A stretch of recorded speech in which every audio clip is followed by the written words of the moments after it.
अमीर बाप की बेटी शिल्पी को मुकेश पसंद होता है, लेकिन दोनों के बीच हैसियत की दीवार खड़ी होती है।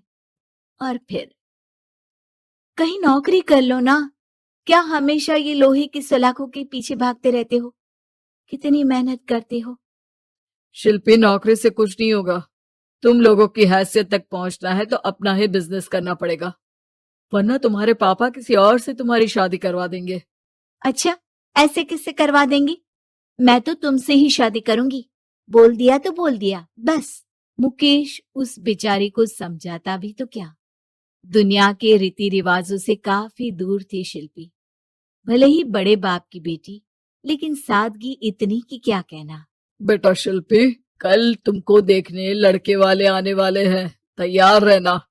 मैंने तुम्हारी माँ को समझा दिया है। घर के सारे नौकर चाकर को वो समझा देगी कि स्वागत कैसे करना है। कैसी बात कर रहे हैं पापा? मैं तो मुकेश से प्यार करती हूँ, उसी से शादी करूंगी। मैंने आपको बताया था ना। मुकेश किसका बेटा है? वो स्टील किंग सिंघानिया का, या वो जो बड़े ज्वेलरी वाले हैं मेहता, उनका? नहीं नहीं पापा, अ, वो अपना ही काम करता है, लेकिन एस्टेब्लिश नहीं है अभी। पापा, वो आपके पास तब आएगा जब कुछ बन जाएगा। आप प्लीज थोड़ा सा वक्त दे दीजिए। पिता को शिल्पी की बात पर गुस्सा आ जाता है। वो उससे कुछ नहीं कहते और शिल्पी की माँ के पास जाते हैं। ये संस्कार देकर बड़ा किया तुमने शिल्पी को, और कैसे मैं किसी भिखारी के साथ उसकी शादी कर दूं? कौन है ये मुकेश? मैं जानती हूँ, बड़ा ही होनहार लड़का है।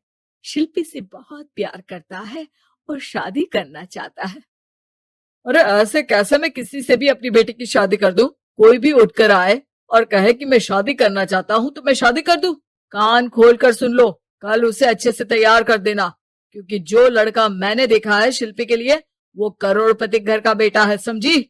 लाख मना करने पर भी शिल्पी को उस लड़के से मिलवाया जाता है जो उसके पिता ने उसके लिए देखा था। देखिए, मैं किसी और से प्यार करती हूँ और उसी से शादी करूंगी।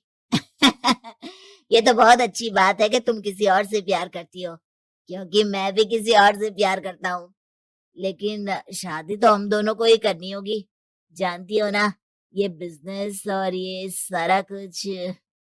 शिल्पी को समझ में नहीं आता कि वो क्या कह रहा है, लेकिन वो समझ जाती है कि वो लड़का भी किसी और से प्यार करता है।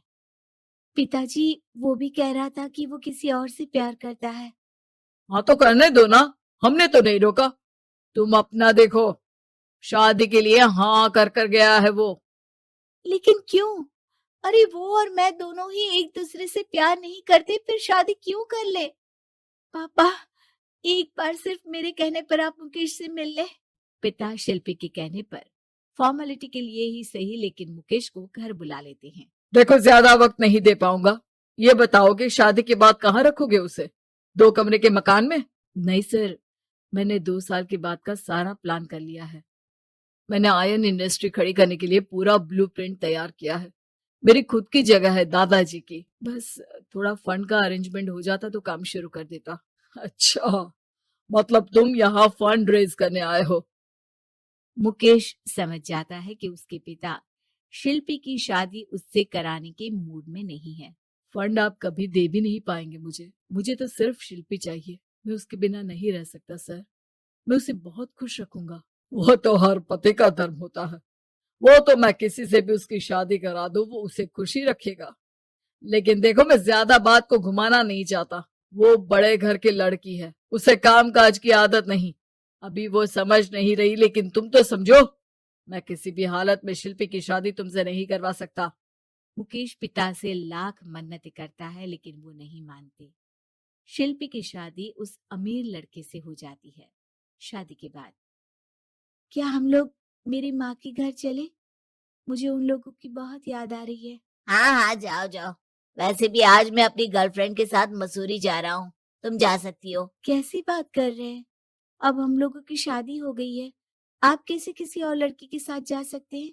अरे मैंने तो तुम्हें शादी के पहले ही बता दिया था कि मेरी कुछ गर्लफ्रेंड्स है। अब प्लीज ये टिपिकल बीवी वाला रोना धोना शुरू मत कर देना।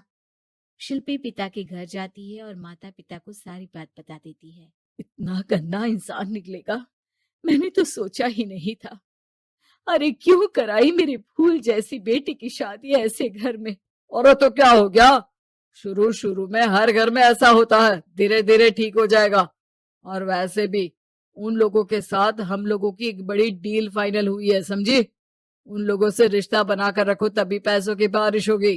पापा, अब समझ में आया कि आपने मेरे साथ ऐसा क्यों किया। मुकेश आपके सामने गिड़गिड़ा कर गया कि वो मुझे बहुत खुश रखेगा, लेकिन आपने मेरी शादी एक ऐसे लड़के से करा दी जो किसी और लड़की से प्यार करता है और शादी सिर्फ समझौते के लिए कर रहा है। पापा, मैं जा रही हूँ, लेकिन इस घर में कभी पैर भी नहीं रखूंगी।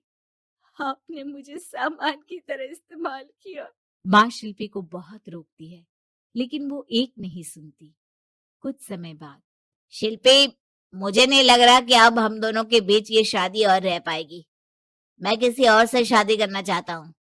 वैसे तुम परेशान मत हो ना, तुम्हारे पापा के साथ हम लोगों की डील जो चल रही है ना, वो नहीं रुकेगी, क्योंकि तुम बहुत अच्छी लड़की हो।